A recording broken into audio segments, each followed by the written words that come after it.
And here is the first photograph that I took with, actually it was exactly this combo, the M1 and the 75mm lens. But stick around to hear my story why I switched to Olympus 5 years ago.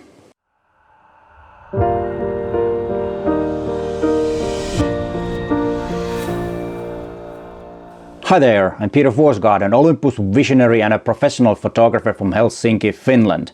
And before we get into the reasons why I switched to Olympus 5 years ago, please consider subscribing to my channel and hit that bell so you get notified when there is a new video online. My channel is all about you getting to be a better photographer and of course about Olympus gear. And remember, I post usually 2 videos a week. Usually those days are Tuesdays and Fridays, but of course this week it's been Wednesday and Sunday for a reason that I actually wanted this video to be released exactly today, exactly 5 years ago since I made my switch to Olympus. But let's get into that and those reasons.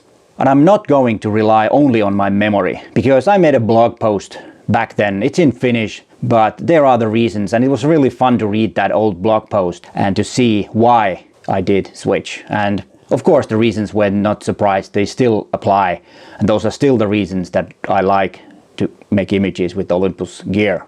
Before I switched to Olympus, I had been using Canon since the early 90s. The reason that I chose Canon when I started freelancing as a photographer was that at the time the autofocus was superior to other brands. Before I started doing freelance, I worked for somebody else as a photographer, and then I used Nikons. We had f4s over there, and my personal camera was a Pentax. But I had one Pentax with autofocus and it was totally rubbish. So that's why I chose Canon in the early 90s. So I had been shooting with Canon for quite a long time. It was a Monday, 22nd of September 2014, as I already mentioned. Photokina had been in the previous week. It was of course the Photokina 2014, and that's where my decision came final. I had been using Olympus before. The Olympus Finland loaned me a few Olympus cameras just for testing, and I had the P3 or PL3, I don't remember which one, because I actually couldn't find the images that I took with that. And then I had a EM5. Actually, it was 2 things. I was a bit disappointed on Canon at that time. 7D Mark II was introduced in Photokina 2014, and even though it was a good camera, it lacked a whole lot of things that they should have put in that camera. First one was it didn't have Wi-Fi, no touchscreen, and no 4K. So those were the main things. And then of course the second thing was that the 40 to 150mm f2.8 lens was introduced then, or it was brand new lens, and I don't think it was available until November. But anyways, that was the breaking point to choose Olympus.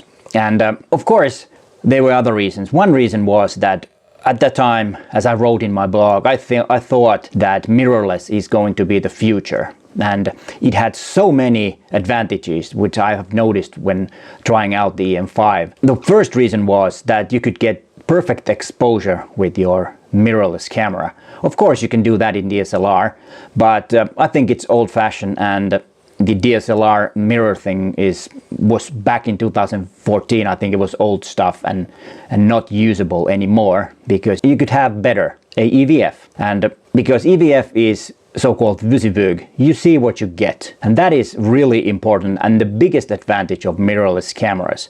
And that's why I thought already back then that mirrorless, this is the future, and I want to hop into that. And the second reason was, or actually I don't know if it's already a third reason, but anyways, was the compact size of Micro Four Thirds system. It would be a perfect for my line of work and my kind of style of making images, because I didn't want to have big bulky cameras that weigh a ton, because oh no, of course I'm not getting any younger, and there are many reasons. I like to carry around a camera on my free time, on my travels, and I value a small compact system which can produce me very good images.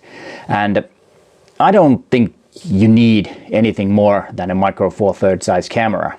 In my cases, of course, you might need to use bigger cameras in some cases, but not for me. So that's why I'm really happy with that. And I would say that most photo enthusiasts and hobbyists are totally happy with the Micro Four Thirds, or should be, because of the form factor. It's it's small enough to carry around, and like I like to travel a lot, so in travel photography you want to have things that are really easy to carry around, and then when the camera is small you can make candid shot if you want. Camera doesn't scream very expensive gear because it doesn't look that expensive. It looks just, you know, a hobbyist camera, even though it's a full grade pro camera. And then of course there was these reasons too, that as I said, the 40 to 150 millimeter lens came out. Then there is also the thing that other lenses were in the lineup, and they already had very good lenses at the time. So always when there is a new camera system, which actually Micro Four Thirds still was 5 years ago, the biggest problem is that there might not be enough lenses for the whole system. And that is always an important thing, to have those lenses, because as a professional photographer you really need certain kinds of lenses, and I think that's a good thing. And there has been good lenses, and there will be good lenses for Micro Four Thirds. I like the 150 to 400 millimeter f4.5, which will be released next spring. It's already introduced or announced in, I think it was in January, so it will be. And there are some other lenses, as you can see from this roadmap from Olympus. There are lots and lots of lenses to come. And of course, then one reason was also that you can use almost any lens on your Olympus. The lens mount and the sensor is quite close to each other, so you can, with the adapters, you can fit almost any lens that ever made to the camera. And I've used some vintage lenses on my camera. But let's go back to the day that I switched. It was, as I said, I had been to Photokina in the previous week, and then on Monday I went to a big camera store called Rajala Pro Shop in downtown Helsinki. And I took all my Canon gear in a big bag, or in a big one of those roller bags, and got a valuation how much I will get from that stuff. And then I bought, if I remember correctly, I bought two EM1s with the 75 I had, and then I had 12 to 40 millimeter lens. At that time Olympus wasn't very good in video, so I had a Panasonic GH4 for video at that time. And of course I switched to using Olympus in videos when the EM1 Mark II came, which is a great, which I'm actually filming this right now, which is a great camera. And of course I wasn't a visionary at the time. That came later. I think it was 2016 if I remember correctly. I switched overnight. So on Friday I was shooting with Canon, and then on Monday, or actually it was Tuesday, I was already making images with Olympus as a, you know, professional images as a paid work. So it was overnight, so I jumped into the deep end of the pool right away. I don't believe in, you know, using two systems at the same time. The same thing happened when I switched to digital. It was overnight. It's always been like, you know, like this, on and off for me with the gear. I don't, you know, when I'm switching, I'm not looking back. And as I said, I like to travel, and it was actually 2014, a week after I've gotten my Olympus gear, we had a trip with my wife to India, and that was actually the time that I started to getting myself acquainted with the Olympus system, even though I had it used, so I had a faint idea how it works. But of course, when you switch systems, there's always the learning curve with the systems, with the buttons, because I had been using Canon for many years, and that's why I had, of course, a muscle memory that memorized the things that were set in Canon, and then I had to learn a new muscle memory update for my use of Olympus, and that was a good trip, and here are some images from that trip.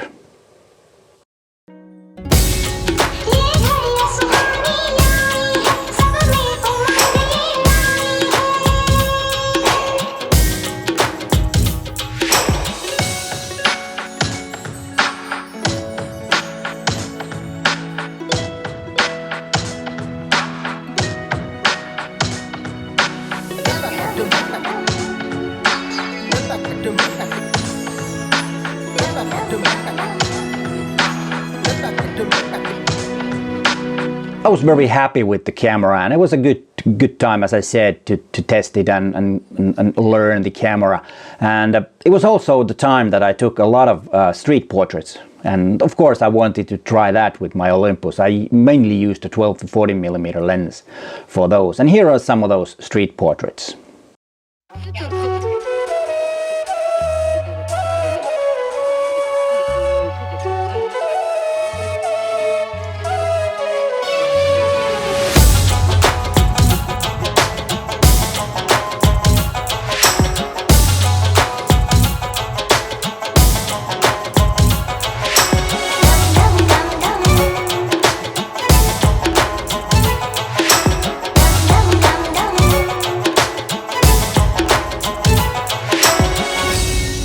And my way of shooting street portraits is that I always ask, or then because not everybody was speaking English, then I just, made some eye contact, and it was with my hands and nodding, and they nodded and I took the picture. So I don't take candid shots that much.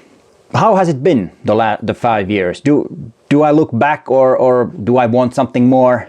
To be honest, no. This Micro Four Thirds system from Olympus has been perfect for me. There are the reasons that I said. It's small, it's going forward, and it's getting new lenses, it's getting better cameras. And what's another good thing about the system has been that it's been evolving all the time. Not only new gear, as I already said, but what's really been good is that Olympus has been giving us very good firmware. Not just bug fixes, of course there are those too, but for example EM1 had 2 major firmware updates, 2.0 and 4.0, and now I think it's on 4.6. But it has given us lots and lots of new features, and the same thing has happened with the EM1 Mark II and most likely with the EM1X also. But I hope that will continue, because that is a really big thing to really care about also the older cameras and not just developing new. I remember when the 4.8 came, it felt like a totally new camera. And same thing happened with the EM1 Mark II when it got the 3.0, which made the camera, almost brand new. And I also want to hear your story. What's your story? When did you get your first Olympus camera and what was the reason? And please let us know in the comments down below. Okay, I said a lot of good things about Olympus, and there's one good thing I need to say, that Olympus been very supportive towards me, and also with my YouTube channel. Olympus Finland's been great, and so also Olympus Europe, and I really want to thank them, because that's something that I like to do right now, is developing my YouTube channel, and that's, of course, I still do professional photography and professional video, but this YouTube thing is quite big and an important thing to me for right now, and so I'm really happy that you guys are still there. I hope most of you are still there, but thanks for supporting my channel also, all the subscribers and all the viewers. Thanks for that too. But then, are there any bad things or something that I would have missed from previous cameras, mainly Canon? To be honest, I don't. I don't miss the full frame.